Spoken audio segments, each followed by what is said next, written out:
السلام علیکم جی، آپ دیکھ رہے ہیں عمار سعید لائیو یوٹیوب چینل اور میرا نام ہے عمار سعید۔ امید کرتا ہوں سب خیریت سے ہوں گے۔ آج کی ویڈیو بنانے کا مقصد یہ تھا کہ آپ تمام لوگوں کے سامنے کل جو عمران خان کا جلسہ فیصل آباد دھوبی گراؤنڈ میں ہوا اس کے متعلق آپ کو کچھ حقائق سے آگاہ کیا جائے۔ تو ناظرین، ہم دیکھتے آ رہے ہیں کہ عمران خان نے جلسہ اپنا شروع کیا اسلام آباد سے، پھر کراچی سے ہوتا ہوا لاہور کے بعد دیگر شہروں میں، اور کل ایک جلسہ ہوا فیصل آباد میں۔ فیصل آباد کی دھوبی گھاٹ کی جو ایک گراؤنڈ کی جو ایک حقیقت یہ ہے کہ یہ جو گراؤنڈ ہے یہ مسلم لیگ نون اس کو ہمیشہ ان کو برتری حاصل رہتی تھی۔ آخری مرتبہ میں نے ایک جلسہ اٹینڈ کیا تھا نواز شریف صاحب کا، جب مشرف صاحب کی رخصتی ہوئی تھی، ان کے بعد جب بے نظیر اور انہوں نے کولیجن کر کے ایک میثاق جمہوریت قائم کیا تھا، اس وقت ایک جلسہ ہوا تھا فیصل آباد میں مسلم لیگ نواز کا۔ تو اس میں کثیر تعداد تھی، جیت تھی مسلم لیگ نواز کی، لیکن کل جو ہوا وہ مفوق الفطرت تھا، ایک عجیب و غریب قسم کی ایک، لیکن سچی بات یہ ہے کہ کل کا جلسہ جو تھا وہ ریکارڈ توڑ گیا۔ تمام پچھلے جلسے جو دھوبی گھاٹ گراؤنڈ میں ہوئے ان تمام جلسوں کے ریکارڈ توڑ گیا۔ دھوبی گھاٹ کے اندر تو مجمع تھا ہی تھا، مگر جو باہر میں سڑکوں پہ چھتوں پہ لوگ اپنے گھروں کی چھتوں پہ چڑھے ہوئے تھے، لوگوں نے باہر ایک سبیل لگائی ہوئی تھی پانی پینے کے لیے کہ کوئی اگر شرکا وہاں پہ پیاسا ہے گرمی کے حالات کی وجہ سے تو وہاں پہ آ کے پانی پی سکتا ہے۔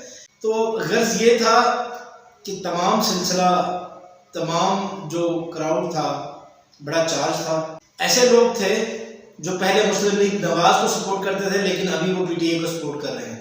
چاہے آپ مانیں یا نہ مانیں، چاہے آپ تسلیم کریں یا نہ کریں، چاہے آپ مسلم لیگ نواز کے کتنے بڑے سپورٹر ہوں، چاہے پی پی کے ہوں، چاہے آپ زرداری کے ہوں، چاہے آپ نواز شریف کے ہوں، شہباز شریف کے ہوں، مولانا فضل الرحمان کے، لیکن ایک بات آپ کو تسلیم کرنا پڑے گی کہ عمران خان نے سیاسی میدان تو مار لیا ہے، اس کے ساتھ پاکستان کی عوام کی کثیر تعداد موجود ہے جو کہ موجودہ حکومت کو کسی وقت بھی چین کا سانس نہیں لینے دے گی۔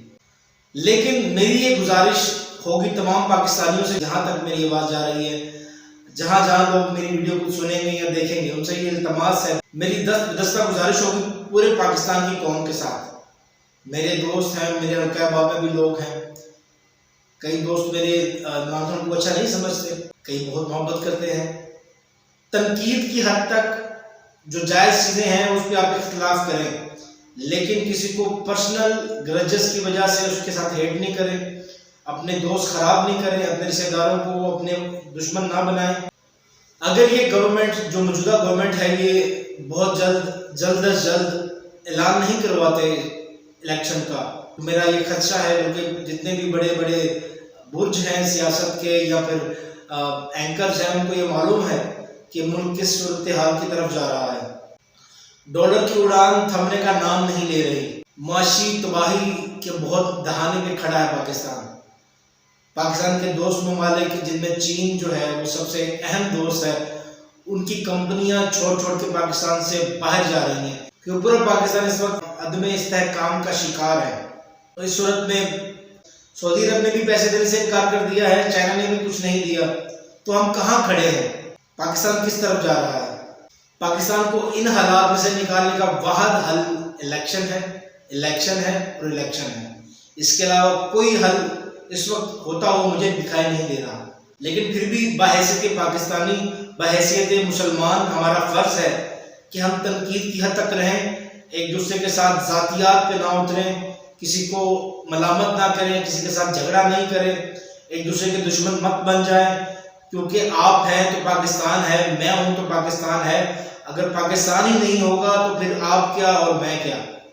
تو میری یہ گزارش ہوگی اپنے تمام سننے والوں کو کہ سب سے پہلے پاکستان ہے، افواج پاکستان کا فخر ہے، ہمارے اور ادارے کے درمیان میں خلیج نہیں ہونی چاہیے، لیکن الیکشن ہی پاکستان کا واحد حل ہے جو پاکستان کو اس نازک صورتحال سے نکال سکتا ہے۔ بہت بہت شکریہ، اللہ حافظ۔